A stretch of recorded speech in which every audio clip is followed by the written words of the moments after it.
Kalau saya ada orang tanya sama saya, obat kolesterol apa? Saya kasih yang menang banyak, mau nggak? Mau. Apa itu? Turun untuk kolesterol. Baik, saya kasih tips kepada Anda.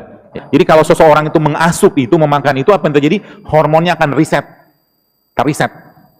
Ibarat kata laptop lagi masalah gitu kan, Anda tekan tombol startnya nggak lama, maka dia akan restart ulang. Nah begitu lagi. Dan itu ada pada apa? Coba, ada satu penyakit sebenarnya yang sekarang ini banyak orang nggak sadar. Namanya apa? Leaky gut. Leaky gut itu, ini nggak dipelajari di dunia kedokteran ya, nggak ada ceritanya.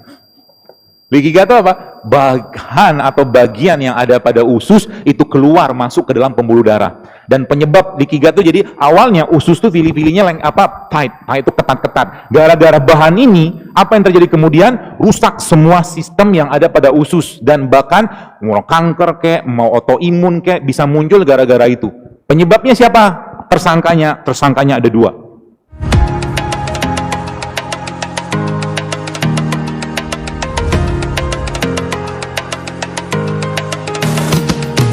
Kondisi kita zaman sekarang, teman-teman sekalian, kelihatan.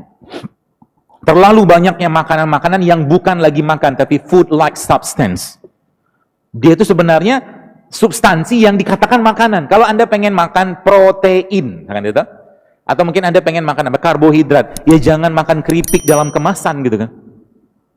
Makanlah apa? Ya buah, ada sayur gitu lah kurang lebih. Dan tubuh kita ini tidak bisa dikotak-kotakan. Jadi kalau ada orang tanya, dokter, apa obat kolesterol? Pertanyaan ini aja sudah salah. Kok bisa?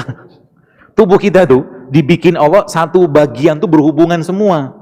Makanya kalau saya tanya, kalau ada orang tanya sama saya, obat kolesterol apa? Saya kasih yang menang banyak, mau nggak? Mau. Apa itu? 8 plus 3 plus B. Apa itu 8? Puasa Senin Kamis 2 kali 4, 8. 3-nya puasa Aimul Bid, B-nya apa? Berbekam. Turun untuk kolesterol. Setuju nggak?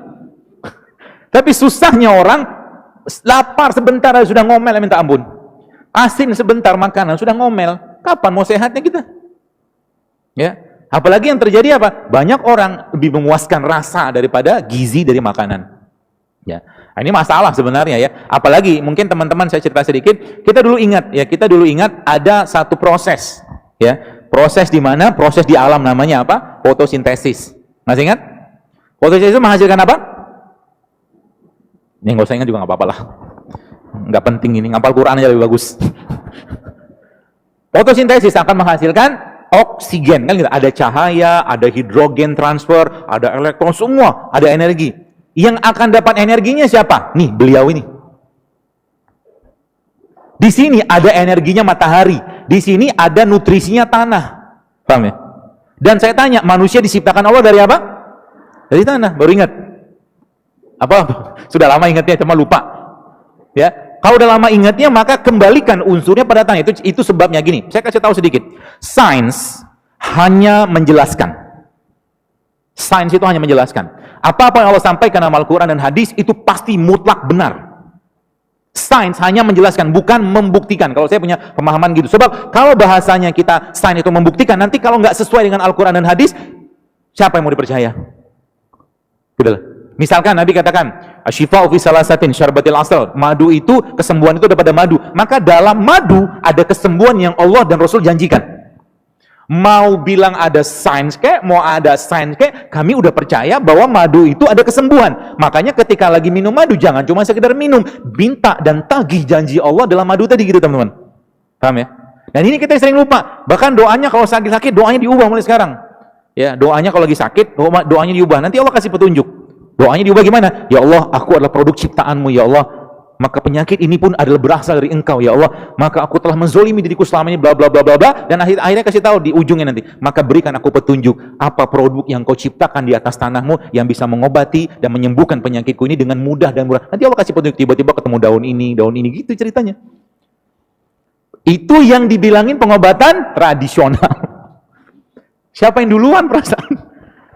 Conventional medicine ini saya katakan, saya tidak anti sih, cuman kadang-kadang agak bingung aja. Barulah 100 tahun ini muncul. Dari zaman dulu bapak nenek moyang kita makan kunyit, makan temulawak, makan ini sehat-sehat aja tuh mereka.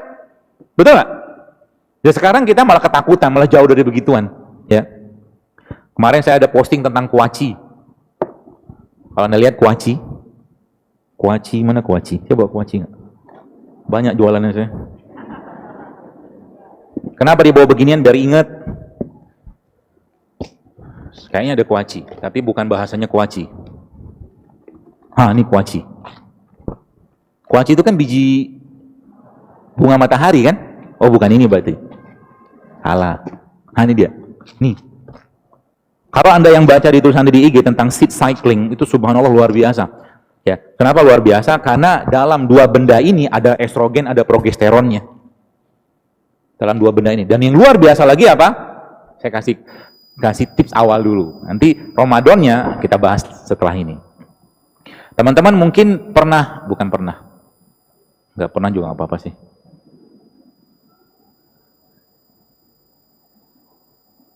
Nah, ini dia. Masalah kebanyakan orang yang sempat Anda baca kemarin tulisan saya tentang kulkas sama freezer. Tahu? Mati dia. Sentimen layar sama saya. Kulkas sama freezer. Freezer itu istilah saya untuk masalah hormon sebenarnya. Dan apa yang terjadi kalau Anda lihat gambar di depan, itu ada gambar ada kata pregnenolon. Pregnenolon itu apa? Apa sih dia? Dia sebenarnya master hormon. Jadi kalau seseorang itu mengasup itu, memakan itu, apa yang terjadi? Hormonnya akan reset. Ibarat kata laptop lagi masalah gitu kan? Anda tekan tombol startnya agak lama, maka dia akan restart ulang. Nah, begitu lagi. Dan itu ada pada apa coba? Ada pada, ada yang tahu? Black cumin, habatus sauda. Belajar kan? Makanya habatus sauda yang kemarin beberapa teman-teman akhwat yang ikut kajian saya di daerah Gandaria itu saya kasih namanya titrasi menggunakan habatus sauda. Sekarang nggak usah lah, nggak cukup waktunya. Ya, jadi titrasi menggunakan untuk apa? Untuk ngeriset hormon. Dan perempuan, saya harus katakan, masalahnya adalah muncul kalau seandainya wanita, kalau mensnya bermasalah, maka itu sudah gerbang untuk terjadinya masalah berikutnya. Jadi kalau wanita sudah mensnya bermasalah, ya maka muncul masalah berikutnya. Laki-laki ada nggak? Banyak. Tenang aja, jangan senang duluan. Banyak masalahnya. Laki-laki, apa yang terjadi? Lack of testosteron. Lack of testosteron, kurang testosteron, maka lack of leadership. Zaman dulu laki-laki gagah perkasa, zaman sekarang sama istri aja takut, misalkan gitulah. Speak up sedikit nggak berani gitu kan. Gara-gara apa? Gara-gara kebanyakan estrogen atau senoestrogen. Dari mana itu? Mau dikasih tahu? Mau apa enggak? Jawablah sedikit. Banyak di mana? Di kedelai. Itu yang pertama, belum selesai. Lagi, dia akan merusak. Nih, saya kasih tahu. Jadi kalau teman-teman lihat gambar ini, mungkin Anda akan berpikir ulang untuk makan produk ini. Apa ini? Mana dia ya? Nih.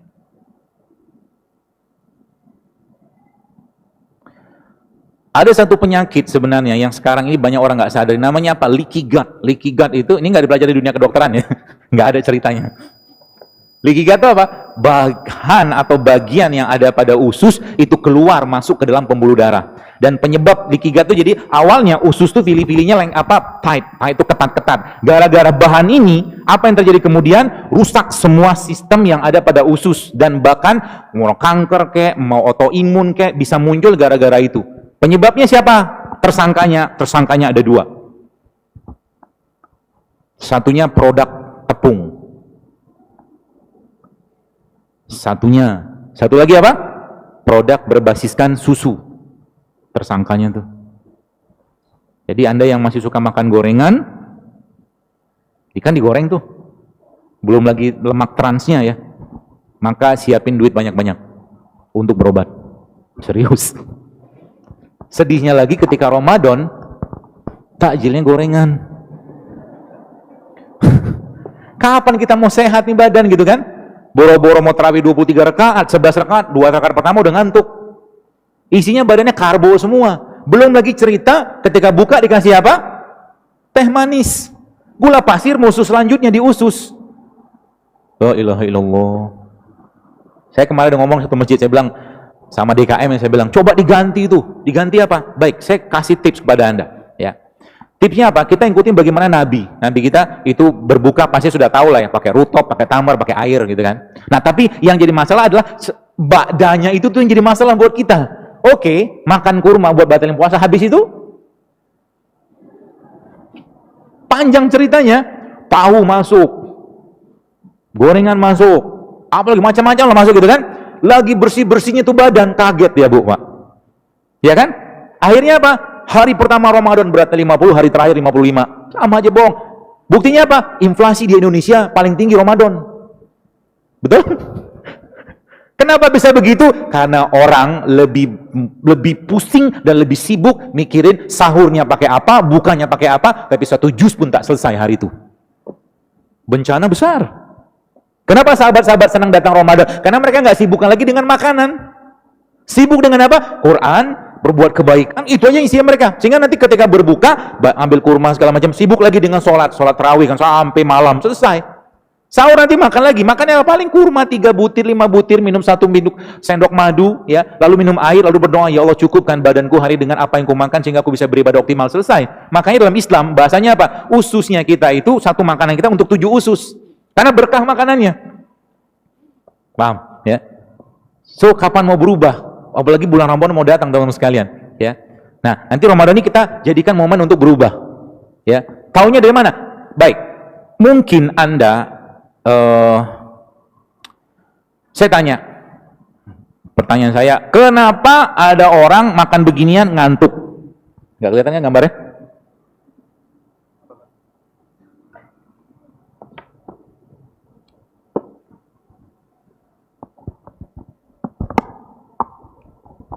Itunya kabel.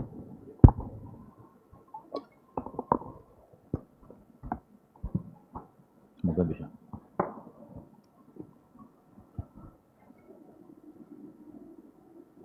Ini dia favorit gue nih. Kita akan belajar dari makanan ini. Saya tanya, kenapa orang habis makan ini ngantuk? Isinya apa itu? Hai, nasi padang, begitu aja lah. Susah bener. Isinya ada nasi. Baik, saya bawa nasi, kayak tukang sayur aja ya. Oh, ini dia nasi. Nasi, masalah nggak? Masalah. Beliau ini, kalau awalnya, kalau nasi biasa, nasi zaman dulu kalau orang tua itu ambil lahan, tuk makan, warnanya kuning, masih ada pembungkus kulitnya. Zaman sekarang, nasinya sudah miskin enzim, miskin nutrisi, sisa karbo doang, gula doang. Makanya orang kena kencing manis biasa sama dokter dilarang makan nasi. Kenapa? Naikin gulanya cepet banget. Dan subhanallahnya, luar biasa lagi apa teman-teman sekalian? Itu baru nasi, kita belum bahas yang lain. Di situ tuh. Subhanallahnya gini, Allah menciptakan malam tidur untuk kita untuk istirahat. Yang diistirahatkan apa sih? Enzim. Yang diistirahatkan badan kita, hormon, vitamin, semua diistirahatkan untuk apa? Untuk tubuh bisa membangun lagi atau mengolah. Jadi gini, kalau ada suatu makanan dimakan, kalau Anda lihat gambar tadi yang gambar ada matahari tadi itu ya. Gambar apa tuh namanya? Mana dia? Nah, dia. Kalau Anda lihat gambar ini tadi, kan masih ingat tuh, ini di sini ketika seseorang makan makanan, harusnya makanan itu memberikan energi untuk dia. Kan gitu logikanya. Anda makan nasi, habis makan nasi bersemangat, dapat energi. Ini habis makan malah justru nggak ada energi. Artinya apa? Yang dimakan minus atau miskin gizinya, atau yang memakan itu orangnya miskin enzim. Itu aja. Sehingga apa? Tubuh kita kalau tidak ada dua hal tadi, apa yang terjadi? Dia akan shutdown, dia minta rehat dulu. Untuk apa? Bikin enzim. Makanya kalau ada Anda gini, Anda makan begitu kan ngantuk. Sekarang saya tanya, apakah Anda ngantuk juga habis makan rujak? Enggak loh. Habis makan rujak biasanya nggak ngantuk. Rujaknya mau nggak pedas, mau pedas nggak ngantuk. Kenapa? Karena buah masih banyak enzimnya. Paham ya? Gini ya. Makanya Ramadan bulan untuk apa? Bulan untuk bersih-bersih kulkas, bersih-bersih freezer. Oh, maksudnya gitu lah. Glukosa masuk dalam tubuh kita teman-teman sekalian. Kalau nggak kepake diubah jadi glikogen. Glikogen kalau nggak kepake dia akan transform lagi di glikogen, dia akan disimpan di mana? Di otot, sel, otot gitu lah. Kalau nggak kepake dia akan disimpan lagi di mana? Di liver. Dan kita nih sebagian besar, boleh saya katakan, kita tuh banyak cadangan energi nggak kepake. Banyak cadangan energi nggak kepake. Taunya dari mana? Gampang. Pertama, kalau Anda dulu wajahnya begini, persegi, sekarang wajahnya seperti bulan rembulan, maka banyak cadangan energi nggak kepake. Itu yang pertama. Lalu yang kedua apa? Tinggal pegang pinggangnya. Kalau banyak lipatan di sana, nggak usah pegang-pegang sekarang lah. Kalau banyak lipatan di sana, artinya apa? Jangan lagi kasih kalori. Paham ya? Dan kalau Anda udah ngerti konsep ini, baik, saya kasih tahu. Nih, sebenarnya ini penutupannya, tapi nggak apa-apa lah. Kalau Anda ngerti konsep ini, teman-teman sekalian, Masya Allah, luar biasa. Anda akan lebih senang berpuasa daripada makan. Baik, kalau Anda lihat gambar di depan, pada 20 jam, by hour 20, your body is a fat burning machine. Kalau Anda sudah bisa menahan lapar, bukan makan ya, minum boleh ya. Menahan lapar sampai 20 jam, maka tubuh Anda akan berubah menjadi mesin pembakar lemak yang luar biasa. Dahsyat kan tubuh kita? Itu saya katakan harta karunnya.